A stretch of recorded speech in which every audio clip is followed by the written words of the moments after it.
Eva is standing with a couple of friends at the house party. She's wearing a really trendy low-cut top and low-rise jeans and has a drink in hand. Yeah, my grandma bought me this outfit. She's got pretty good taste for an older lady.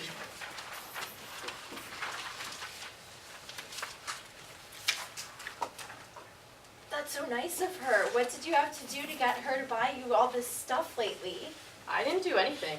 My grandparents suddenly want to shower me in gifts, and I mean, I'm not complaining. They're super sweet. I love the attention. Wish I had a pair of rich grandparents. I don't think they're rich, though. Like, my grandpa hasn't worked in years, and neither has my grandma. Then how do you think they are able to afford all this stuff for you? I don't know. Maybe they won the lottery or something? I'm not going to question it. It's not my place. Have your parents said anything? My parents forget my grandparents are even alive most of the time. That's awful. Isn't it awful how we treat the elderly? Sometimes I feel like just because someone gets a little older, we act like they're already dead. Interior kitchen of house party night. Bob and Carol hurry into the kitchen and try to join a group of girls wearing miniskirts so they can keep their backs to Eva. And I was like, oh my god, your hair looks like a mess. I don't know how she lives with herself. She definitely needs to learn how to use a straightener. The miniskirt girl suddenly notices Bob and Carol hovering near them. The girls stiffen. Miniskirt girl number 3 turns to them while trying to stay polite. Do you need something? We just wanted to talk to you young ladies about hair care. What do you know about hair? The circle suddenly opens up and the girls are very interested in the Rossmans. Well, we own a hair care salon. Oh my god, do you really? Yes, tell them about our hair salon, Bob, and all of our fabulous products. Carol looks over her shoulder and sees Eva walking into the kitchen. Actually, we'll bring you guys some hair care samples. We'll go get them from the car right now. Yes, we will. Bob and Carol push the girls aside as they rush out of the kitchen and into a dark hallway, trying to escape from Eva. Eva walks into the kitchen with a friend. They are trying to refill their drinks. Do you ever feel like something is a bit off? What do you mean? I've been having this weird feeling all night, like I'm being watched or something. Maybe you need another drink. Eva looks at the drink in her hand. Or maybe I've had too many drinks. Interior living room of house party night.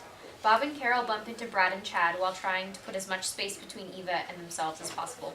Boy, am I glad to see you two. We've been looking all over for you guys. Yeah, well, we have some news. And it's not good news. What do you mean? We've got the stuff right outside. We're out. Out? We don't want in on this anymore. Why? It's nothing personal. We just decided that if we want to stay in this business, we need to stop being the middleman. You need to take up the lead. Are you kidding me? You're going to stop working for us and be our competition? Where the hell are you going to get the drugs? Don't worry about it. Again, it's nothing personal. It's strictly business. Business? Business? You little shits, I ought to grind you up. Can't we talk about this? There's nothing to be said. Besides, you don't even have the stuff we need anymore. Everybody's gotten into harder drugs and you don't have access to that kind of shit. Well, I guess that's that then. Come on, Carol, let's get out of here. Business is cruel. You know what? Fuck you, Chad. You're a scoundrel. Stop. Just go. You shut your mouth, boy. We treated you like grandkids. I made you lunches. It's business. It's strictly business. We're not lacking things. We're just doing what's best for us. Fuck you, Brad. Carol, come on. Carol, we're getting out of here. Let's go. Bob has to physically pull Carol out of the party, but they leave together while Carol keeps muttering insults at Brad and Chad. Interior house party night. The teenager who spoke to Bob and Carol is seen talking to Eva in the corner of the party. Well, aren't you a tall glass of water on a hot day? A sweet talker. I don't usually have to resort to using pickup lines, but I needed a reason to see your beautiful smile. They continue to laugh and smile together as the party continues. Interior Rossman's car, night. Bob and Carol sit quietly on the drive home. Bob is feeling completely defeated, while Carol sulks. Well, honey, it was a good run. We did the best that we could. We fought off losing our house for a little while. No, We did our best, sweetheart. we can't give up. There's no way we can get antipsychotic drugs and whatever else the kids are into these days. We will find a way, Bob. So help me God. We are not going to lose our house. I told you, we're going to die in that house. It's how it's meant to be. Carol, keep dreaming. We're through. I didn't marry a quitter. I'm going to find a way. You watch. Bob sighs and keeps driving, while a now fiercely determined Carol starts plotting ways to stay in the drug business in order to keep their house. Interior Meadow Glen Retirement Home, day. Bob and Carol go to visit Felix since Bob is in such a sad mood. As they are walking up to the receptionist's desk, Bob turns to Carol. I can't believe you wanted to come to visit Felix for once. I know you like him, even if he is really creepy and flirtatious. I thought it might cheer you up to see him. That's so nice of you. The receptionist smiles up at them. Hello, please sign in. Who are you visiting today? Felix as usual. Right this way, please. The receptionist leads them down to Felix's door. Felix, you have visitors. Send them on in. Interior Meadow Glen Retirement Home, Felix's room, day. Felix is sprawled out on his bed and looks more tired than usual. As Bob and Carol walk in, he crooks his finger, urging them closer.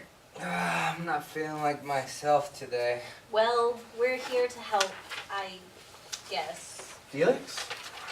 It's me, Bob. I'm your best friend. Probably your only friend. Do you remember me today? Sometimes I look around at the pictures on my table and you're there. So I'll believe you for now. Carol snickers. Have we met, young lady? Yes, Felix. I'm Carol, Bob's wife. What a pity. Oh, Felix. It's so nice to see you. So what's ailing you? Personally, I think it's Disney pills the nurses have given me. They're trying to control me, and I just don't like it. I miss the old me. I definitely miss the old you too. I don't miss any kind of you. Carol. I'm sure you'd fall in love with my charm if I wasn't so tired now because of these meds, my lady. Why do you take them? The nurses leave them here, and if I don't take them, they force me to take them. How am I supposed to get rid of them if I don't take them? Carol suddenly hits Bob on the shoulder. Ow! What's that for? Carol drags him a few feet away from Felix, who is too tired to notice, and makes him huddle with her in the corner. Bob, the drugs. What about them? Why don't we take them? Take his drugs. Yes, why don't we take his drugs?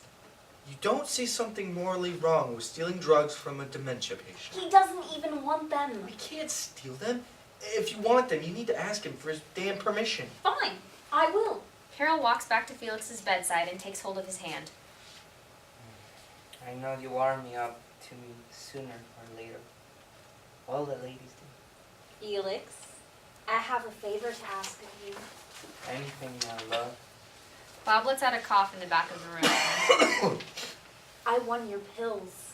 The ones you hate that make you so tired. You want my pills?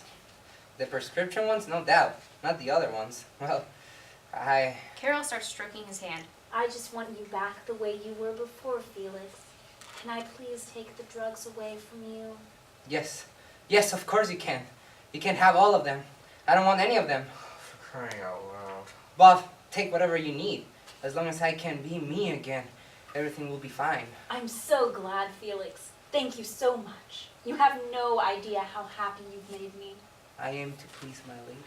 Are you going to be able to remember to keep the drugs someplace safe for us to collect them every week? Which ones? Every week? I'll just give you whatever I don't take, and it'll work like that. Yes, we'll be visiting every week to collect the drugs. We'll get to see you so often. So often? Can you do that for us, Felix? For a woman, I'll do anything. Well, alrighty then. See, Bob? He likes me. Oh, really? I didn't notice. Interior Mike Michaels' office, day. Mike Michaels sits in his councilman's office in City Hall.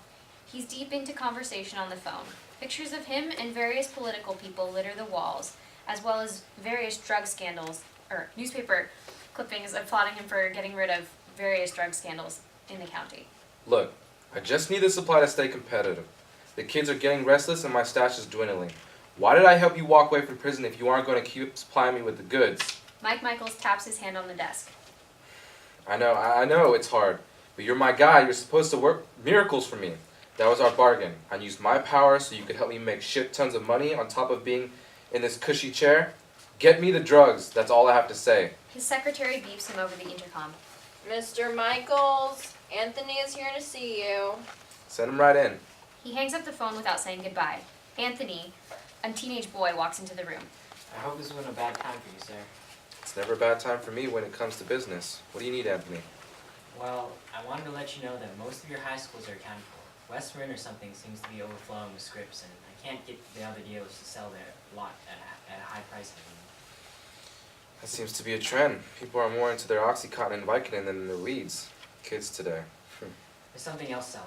They're selling a lot